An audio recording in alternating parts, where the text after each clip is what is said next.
Assalamualaikum warahmatullahi wabarakatuh. Selamat pagi anak-anak. Nah, sebelum kita melakukan kegiatan belajar mengajar pada pagi hari ini, ada baiknya kita berdoa terlebih dahulu. Nah, Ibu persilahkan kepada Kosma untuk memimpin doa agar kegiatan belajar mengajar kita pada hari ini berjalan dengan lancar.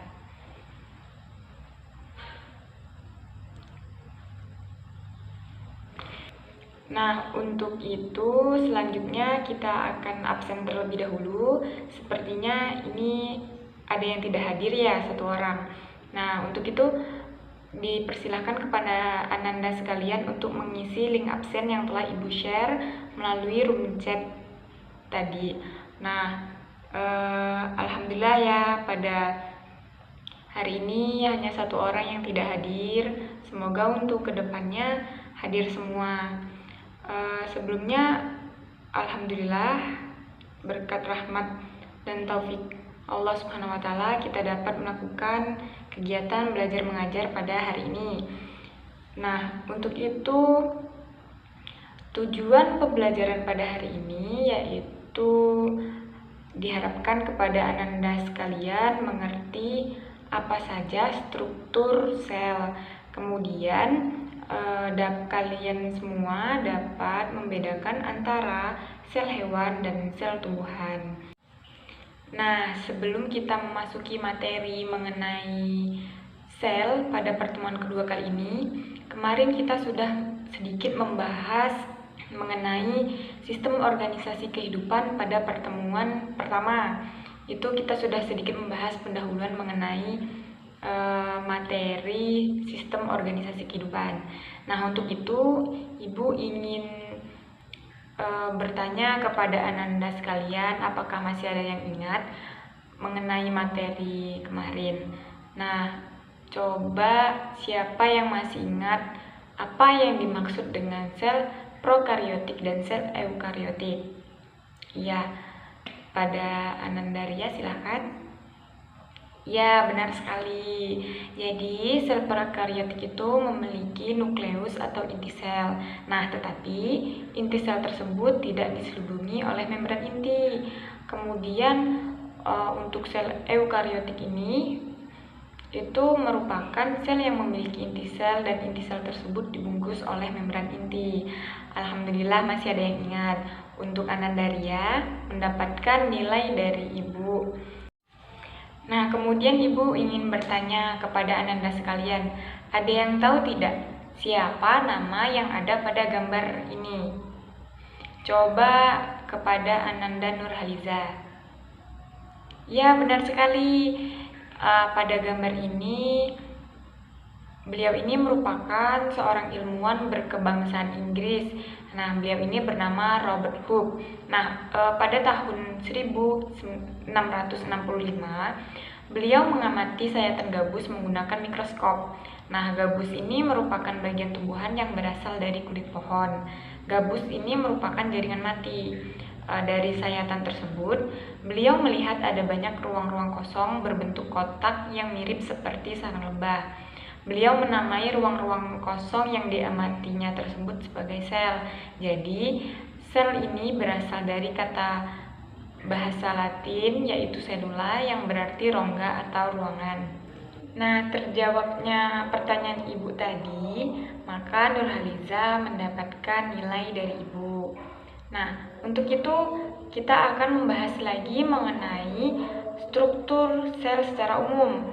Nah, struktur sel ini yaitu mulai dari dinding sel, membran plasma, sitoplasma, hingga ke inti sel.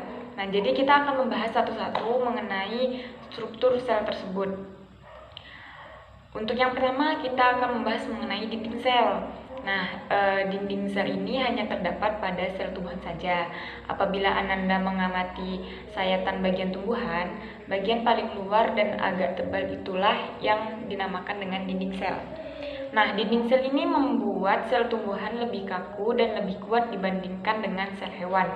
Dinding sel tumbuhan tidak seperti tembok yang tidak dapat dilalui oleh apapun.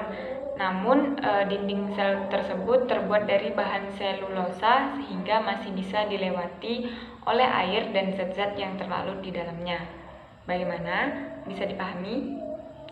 Ya, kemudian kita lanjut mengenai membran plasma.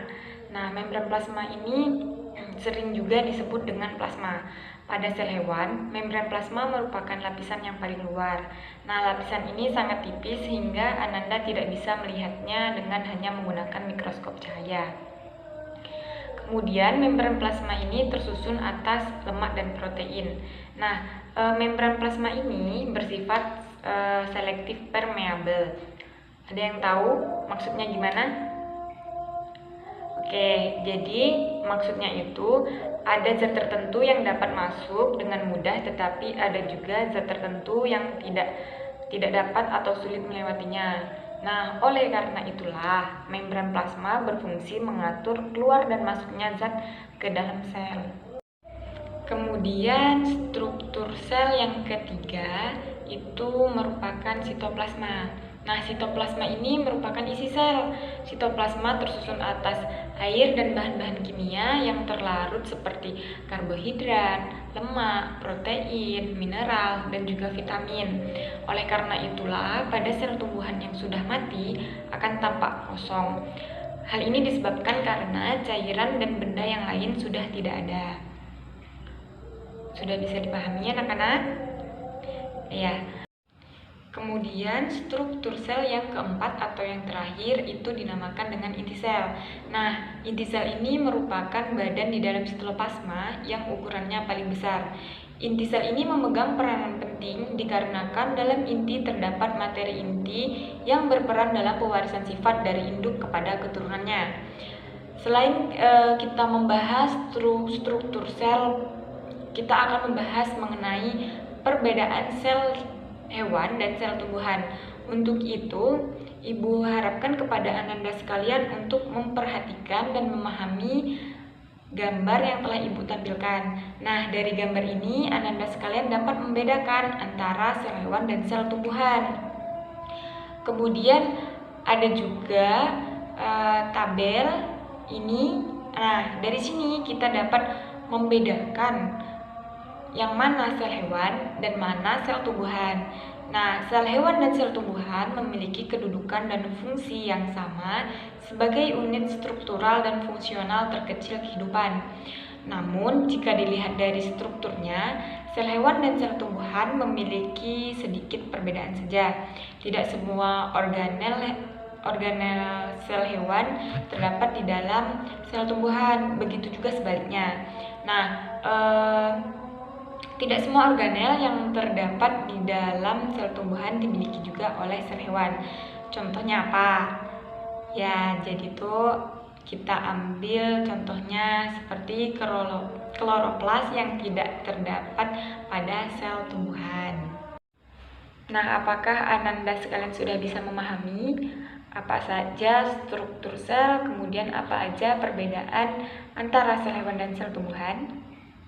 Nah, jika Ananda sekalian sudah memahami, coba Ibu tanya kepada Ananda sekalian siapa yang bisa menyebutkan struktur sel. Ya, coba kepada Ananda Elisa. Iya, benar. Secara umum, sel itu tersusun atas dinding sel, membran sel, sitoplasma, dan inti sel. Itu seperti yang sudah kita bahas pada pertemuan kali ini.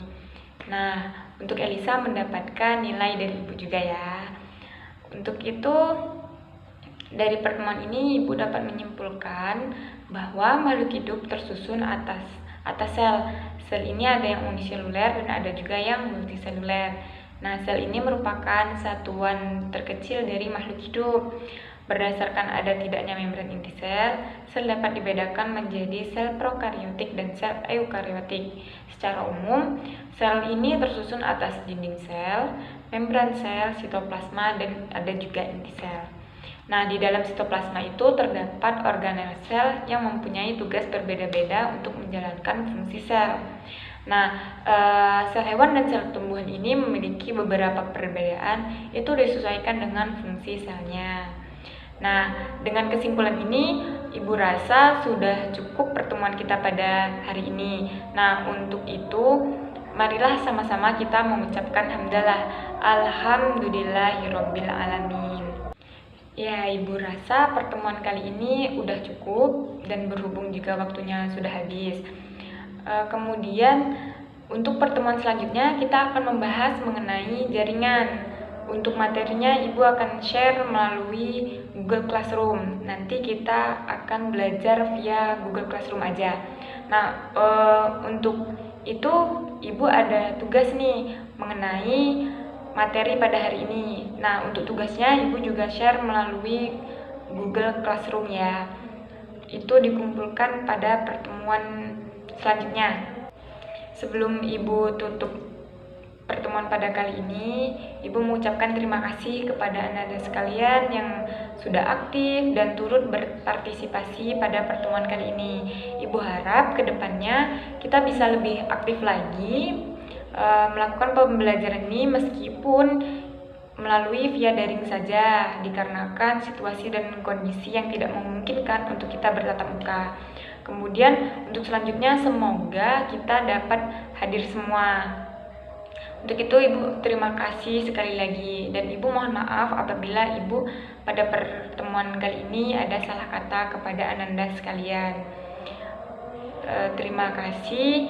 Ihdinas syiratal mustaqim. Wallahumma fiq ila aqwamit thoriq. Wassalamualaikum warahmatullahi wabarakatuh.